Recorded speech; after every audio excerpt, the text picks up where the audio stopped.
साथियों, कोरोना संकट ने अपना सबसे बड़ा संदेश, अपना सबसे बड़ा सबक हमें दिया है, हमें सिखाया है और एक प्रकार से उस रास्ते पर चलने के लिए हमारा दिशा निर्देश किया है। और वो रास्ता क्या है, वो दिशा क्या है? इस कोरोना संकट से हमने अनुभव में पाया है कि अब हमें आत्मनिर्भर बनना ही पड़ेगा। बिना आत्मनिर्भर बने ऐसे संकटों को झेल पाना भी मुश्किल हो जाएगा।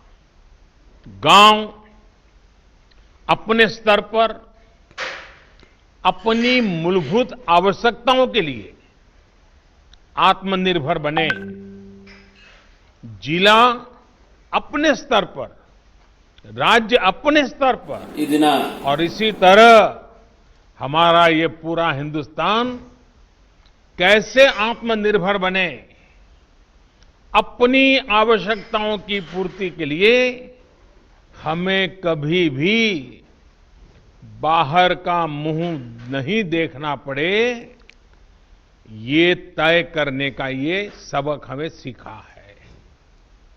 भारत में ये विचार सदियों से रहा है, लेकिन आज बदली हुई परिस्थितियों ने हमें फिर से याद दिलाया है, आत्मनिर्भर बनो, आत्मनिर्भर बनो, आत्मनिर्भर बनो।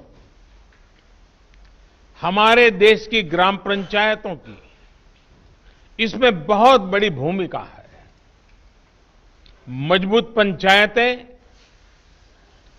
आत्मनिर्भर गांव का भी आधार है और इसलिए पंचायत की व्यवस्था जितनी मजबूत होगी, उतना ही लोकतंत्र भी मजबूत होगा और उतना ही विकास का लाभ आखिरी छोर पर बैठा हुआ उस सामान्य व्यक्ति तक पहुंचेगा।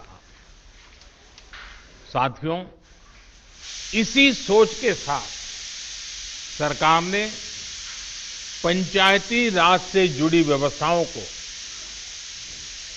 इंफ्रास्ट्रक्चर को आधुनिक बनाने के लिए निरंतर काम किया है। वरना 5-6 साल पहले एक दौर वो भी था जब देश की 100 से भी कम पंचायतें ब्रॉडबैंड कनेक्टिविटी से जुड़ी थी।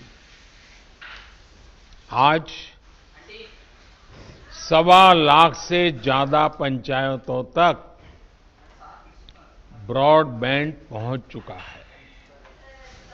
इतना ही नहीं, गांवों में कॉमन सर्विस सेंटरों की संख्या भी 3 लाख को पार कर रही है। सरकार ने भारत में ही मोबाइल बनाने का जो अभियान चलाया हुआ है, उसी का नतीजा है कि आज गांव-गांव तक कम कीमत वाले स्मार्टफोन पहुंच चुके हैं।